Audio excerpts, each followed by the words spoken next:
O'choqli soch to'kilishi bilan hozirgi kunda kuniga kamida 2-3 ta odam murojaat qilishyapti markazimizga. Bu kasallik hozirda nafaqat kattalarda, balki yosh bolalarda ham ko'p uchramoqda. Bu kasallik surunkali autoimmun kasallik turiga kirib, bunda immun tizimi soch follikulalarini yot jism deb qabul qilib, ularga hujum qilish orqali soch to'kilishi kuzatiladi. Bu nafaqat boshda, balki qosh, kiprik, soqol va badandagi tuklarda ham soch to'kilishi kuzatilishi mumkin.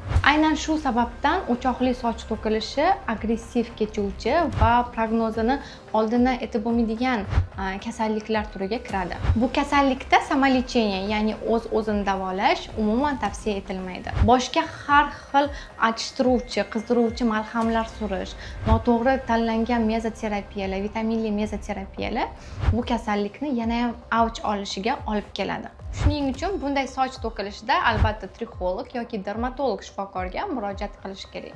Bu kasallikni erta bosqichlarda, ya'ni qancha erta shifokorga murojaat qilinsa, shuncha tez va samarali natija olish mumkin.